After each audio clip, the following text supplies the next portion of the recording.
the last video right here, like 2 seconds ago, and I figured I would explain what the plan is. So tonight at 11:45 I'm starting a 2-day 1-night tour, and I'm very excited about it. So the schedule is as follows. We start tonight at 11:45 and we're driving to Mount Bromo.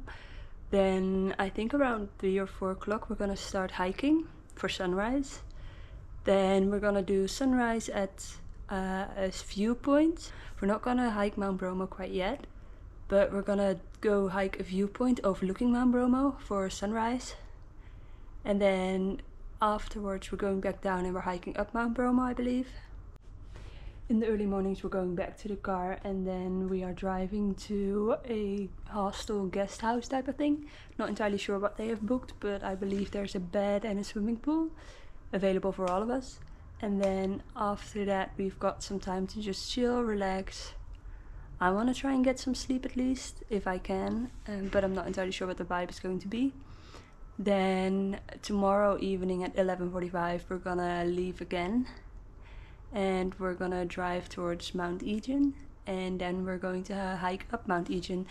I'm very excited. I'm not too excited about the sleep deprivation and being so tired, but it should be fun. And these two things, I initially wanted to do them separately, but because I was sick for quite a while, I don't have the time to do to go to each individual place and then figure the tours out myself. So I'm doing this. I think it will be a lot, but should be good. And like I said, this is very high on the bucket list. So I'm very excited that at least I get to do it. I hope I feel well enough. And I know there's a lot of sulfur, especially at Mount Egan, which is why you get a gas mask.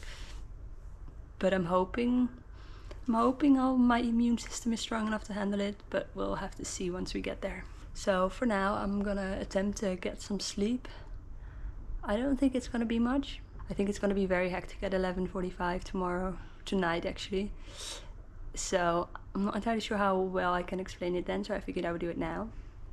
And yeah, I'm about to repack my bag and then I'm ready, I guess. Well, sleep and then I'm ready. It's very early, but I'm ready to go. Let's climb a volcano. Running on half an hour of sleep, we left the hostel at midnight and drove for about 2.5 hours to Mount Bromo. Halfway there we switched from a van to a jeep. Once there, we were given some tea and some fried bananas to warm up, because it was quite cold. At around 3:40 we walked 5 minutes up a hill to a viewpoint. It was absolutely freezing in the dark and the wind was blowing incredibly hard.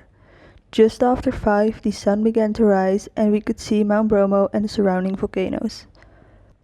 Eventually the sun rose from behind the clouds, and this is where things got a little bit interesting.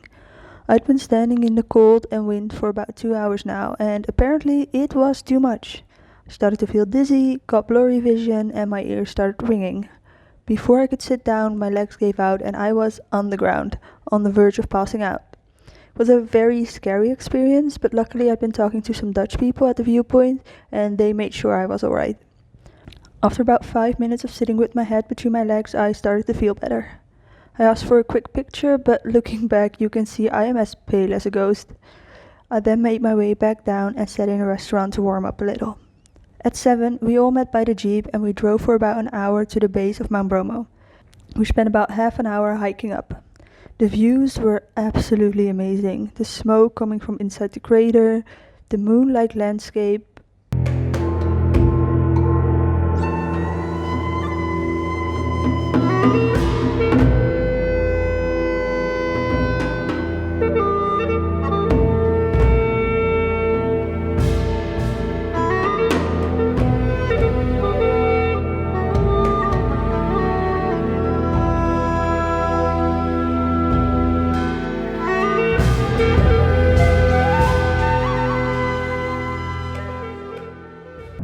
Indonesia, you are beautiful. This is unreal.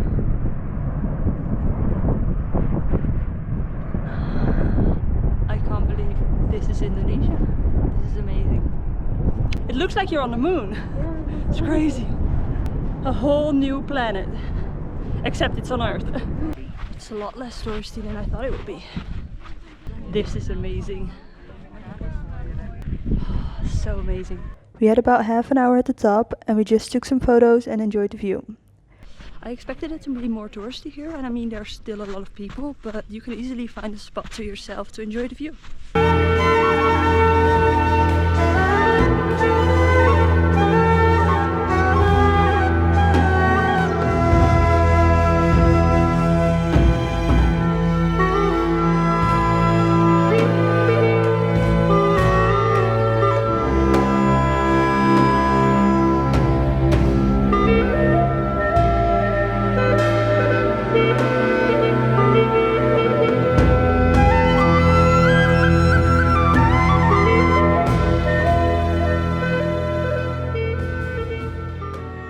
There is a sign that says you're not allowed to walk around the crater anymore, but I took a few steps away from the fence structure and the path was perfectly fine. We then hiked back down for another half an hour and made it to the jeep, who drove us to our van. In the van we received some breakfast and we continued our journey east. That's a lot of dust. While driving east we stopped at a lovely restaurant for lunch. It was really cute and it looked really pretty, the food was amazing, and then we continued driving. Around 3 o'clock we made it to our hotel and we hung by the swimming pool for a bit. So I've made it to my accommodation for tonight and we even have a swimming pool. I don't know if you can tell, like right there behind me. It's pretty big actually. I've just gone for a shower because I was covered in Mount Bromo dust and sand. Now the plan for today, the rest of the day, is I think I'm gonna chill by the pool for like an hour or so, just, you know, chatting and talking to some people, and then I am heading to bed because today was pretty eventful. I'm not entirely sure why. I think the combination of like not enough sleep, standing up for like 2 hours, and the freezing cold just got to me, because I nearly passed out at the sunrise point at Mount Bromo, which was kind of scary.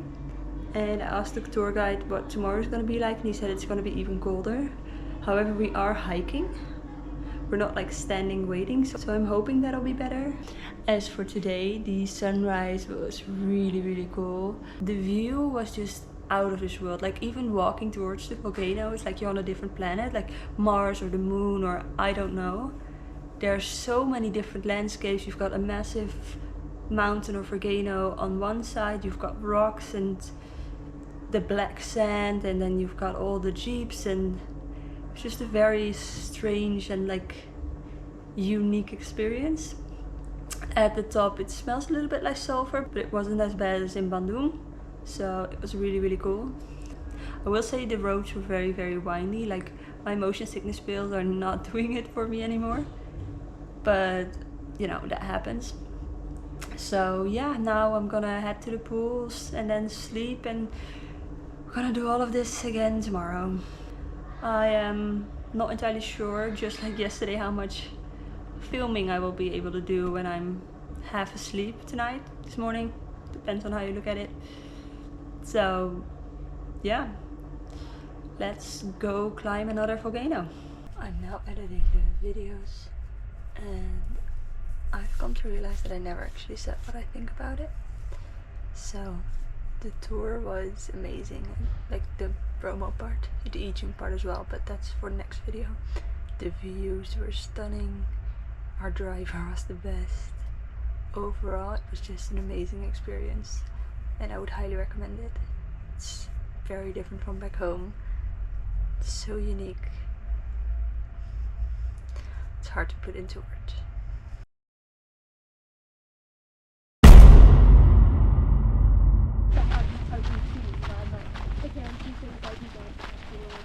Yeah. No, that's awesome. You should do that. You should do. We just need to work out what hour.